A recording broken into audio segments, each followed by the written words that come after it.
Assalamualaikum warahmatullahi wabarakatuh. Alhamdulillah, hari ini kita masih diberikan kesehatan Allah Subhanahu wa taala, di mana kita bisa melanjutkan pelajaran kita yang sebagaimana mestinya harus kita laksanakan.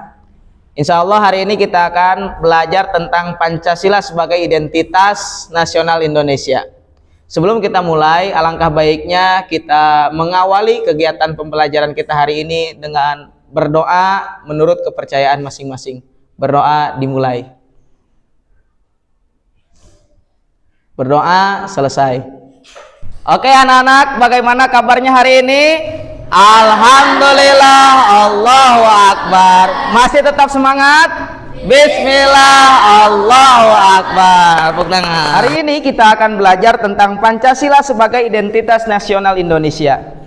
Kita hidup di negara Indonesia, yang mana negara tersebut berlandaskan atau mempunyai lambang ciri khas yang kita banggakan, yaitu Pancasila. Kalau kalian tahu Pancasila itu ada berapa Pancasila? 5. Ada 5. 1 Pancasila. 1 ketuhanan yang Maha Esa. 2 3 4 perwakilan. 5 keadilan sosial bagi seluruh rakyat Indonesia. Mungkin kalian hanya tahu, hanya hafal konteks daripada sila tersebut. Kalian tidak tahu ada arti apa di dalam masing-masing konteks sila tersebut. Nah, di sini akan kita bahas apa arti daripada Pancasila, arti dari teks daripada sila tersebut. 1. Ketuhanan yang Maha Esa. Ketuhanan yang Maha Esa ini adalah suatu yang abstrak, umum, universal, dapat ditelusuri dan dirumusan. Intinya, sifat-sifat dan keadaan di dalam negara harus sesuai dengan hakikat Tuhan sebagai sebab yang pertama dari segala sesuatu atau causa prima. Kita hidup di dunia ini, terjadinya atau terbentuknya sebab kita dikumpulkannya di kelas ini, itu tiada lain ada hakikat daripada Tuhan semesta alam. Maka dari itulah konteks daripada sila yang pertama adalah ketuhanan yang Maha Esa. Kenapa? Karena kita bisa ada di dunia, yang terjadi di dunia ini itu semuanya atas landasan daripada Tuhan. Semua agama mempunyai Tuhan. Kemudian yang kedua yang kita harus pahami di sini, sila yang kedua itu adalah kemanusiaan yang adil dan beradab. Di sini luar biasa arti daripada kemanusiaan yang adil dan beradab. Kita sebagai manusia tentu perlu mempunyai sifat adil dan sifat yang mana sebagai manusia makhluk sosial harus mempunyai adab, baik itu adab kepada atasan ataupun adab kepada bawahan. Kenapa? Itu menunjukkan ideologis kita, identitas kita sebagai manusia. Karena manusia itu harus adil. Kita belajar jadi orang yang paling adil, dan juga belajar jadi makhluk yang paling beradab. Belajar kita beradab. Bagaimana adab kita kepada teman kita, adab kita kepada saudara kita, kepada guru kita, kepada orang tua kita, kepada adik-adik kita. Dengan apa kita beradab? Dengan menunjukkan loyalitas keadilan kita kepada makhluk sosial kita yang ada di sekitar kita. Kemudian sila yang ketiga itu adalah persatuan Indonesia. Ini persatuan Indonesia luar biasa. Kita dikumpulkan di negara yang Bhinneka Tunggal Ika.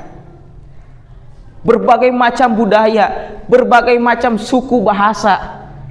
Ada suku Jawa dengan bahasa Jawa, ada suku Sunda dengan bahasa Sunda, ada suku Papua dengan bahasa Papuanya. Berbagai macam sukunya, berbagai macam logat bahasanya. Tapi ingat, kita disatukan dalam persatuan Indonesia. Kemudian sila yang keempat adalah kerakyatan yang dipimpin oleh hikmat, kebijaksanaan dalam permusyawaratan perwakilan. Apa sih yang dimaksud dengan kerakyatan yang dipimpin oleh hikmat kebijaksanaan dalam permusyawaratan perwakilan?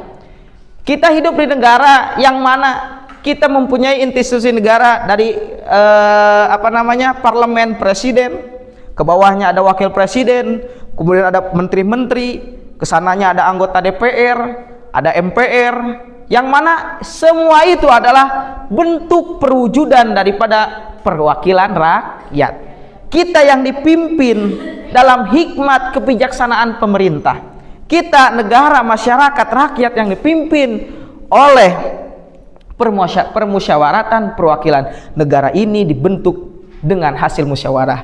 Negara ini dipimpin dengan penuh dengan keadilan. Negara ini dipimpin oleh kebijaksanaan pemerintah yang mensejahterakan rakyatnya. Itulah arti daripada sila yang keempat. Jadi kalau kita hidup di negara ini tanpa adanya musyawarah, kemudian menimbulkan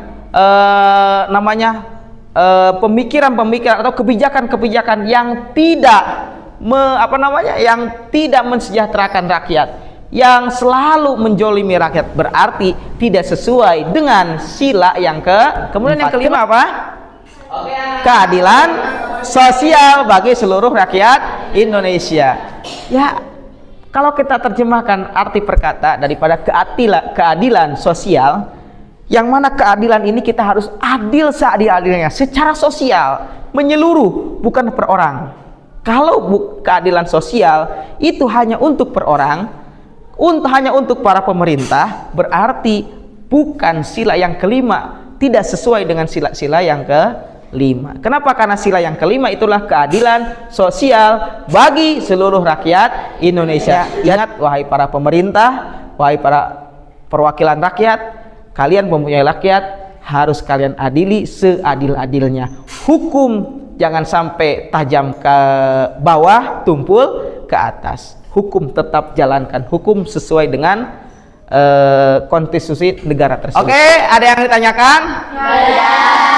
Kalau kan tidak ada yang tanyakan, kakak akan bertanya kepada kalian dan sekaligus akan membuat satu penegasan. Apa sih yang kalian pahami yang tadi sudah kakak jelaskan? Kamu Firja, apa yang kamu kepahami tentang sila yang kelima, keadilan sosial bagi seluruh rakyat Indonesia? Intinya keadilan sosial itu harus dijalankan seadil-adilnya, terutama untuk rakyat, jangan yang kaya makin kaya, yang miskin makin miskin. Betul, apa yang Firja katakan itu betul. Kenapa? Karena rata-rata pemerintah zaman sekarang, pejabat zaman sekarang, walaupun tidak semuanya tapi kebanyakan, itu tidak adil kepada rakyat. Rakyat semakin terjolimi, yang miskin makin miskin, yang kaya makin kaya. Kekayaan kita diwakili oleh anggota perwakilan, bener gak? Benar. Sedangkan rakyatnya semakin miskin, sehingga negara kita tidak akan berkembang. Jadi inti daripada keadilan sosial bagi seluruh rakyat Indonesia itu harus betul-betul dijalankan. Mudah-mudahan yang kita pelajari hari ini menjadi pelajaran buat kita semuanya dan bisa kita terapkan di kehidupan kita nanti di masyarakat. Dan kalian harus bisa menerapkan apa itu Pancasila. Pancasila hanya 5, tapi 5 ini kalau kalian terapkan di kehidupan kalian, kalian akan menjadi orang yang luar biasa. Kenapa? Kalian akan menjadi orang yang beragama sesuai agama kalian masing-masing, dan kalian tidak akan tergoyahkan iman kalian masing-masing.